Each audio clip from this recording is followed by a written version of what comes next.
As a black man, you must study history, not just your own, but the history of your enemy. It is essential to understand the imperialist.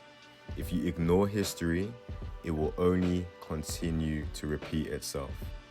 So today specifically, we are going to analyze some of the CIA's actions over the years so you can recognize the propaganda in the present.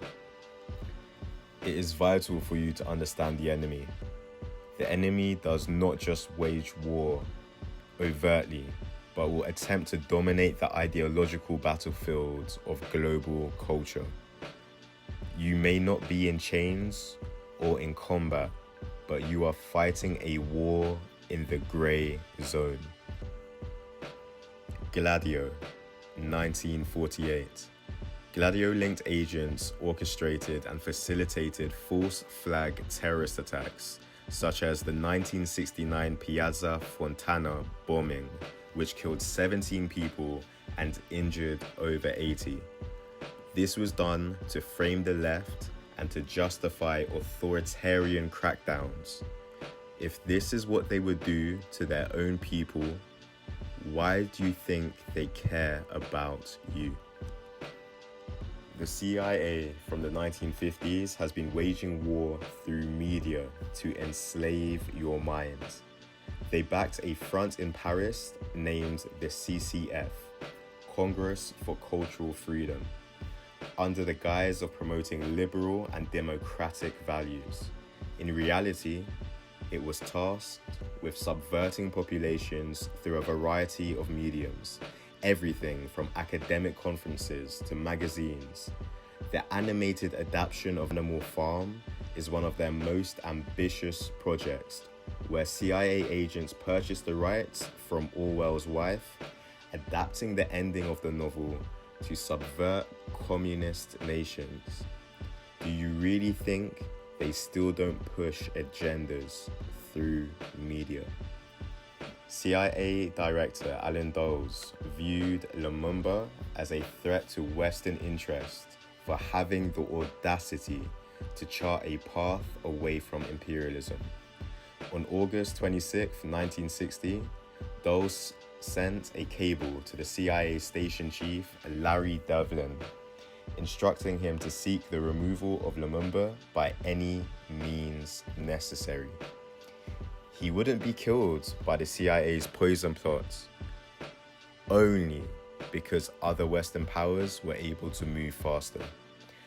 Coordinated efforts from colonial holdovers, Western intelligence, and Congolese elites got to him first. This is the epicenter for the violence and instability we have seen for decades in this region. Learn to remain weary of these people and watch for house slaves.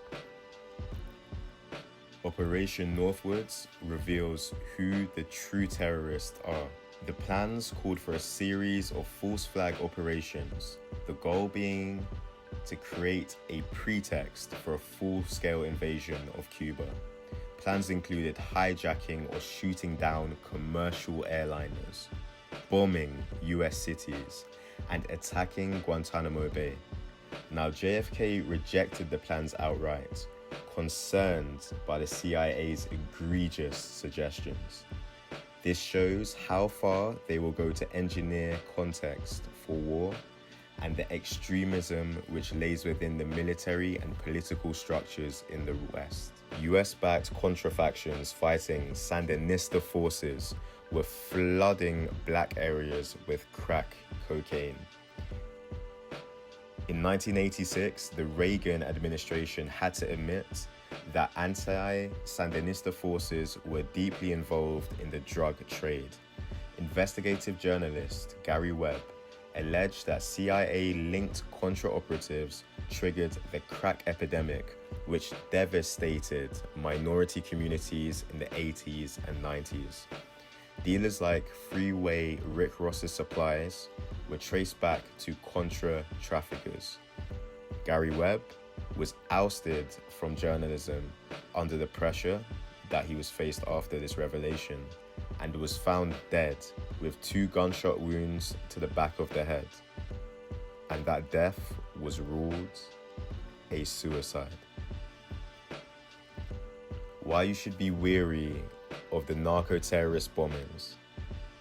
In April 2001, flight Peru Cessna 185 was shut down, carrying Baptist missionaries Jim and Veronica Bowers, who were flying along the Amazon basin along a known route and was properly filed as part of a counter-narcotics program headed by the CIA. The Cessna was targeted, killing Veronica and her infant child. This should be a sobering example of the dangers present when civilian oversight and due diligence and safeguards are compromised in the pursuit of broader geopolitical goals like anti-drugs. Again, if this is the lack of concern they had for their own people, what do you think they care about yours? In 2003, the US launched the invasion of Iraq under the claim that Saddam Hussein possessed weapons of mass destruction. This assertion, propped up by top members of the Bush administration, was based upon data from the CIA as well as other agencies. These documents were even shared by Colin Powell at the UN, which lacked credibility or had even been outright fabricated. In reality, the whole predetermined policy goal was regime change.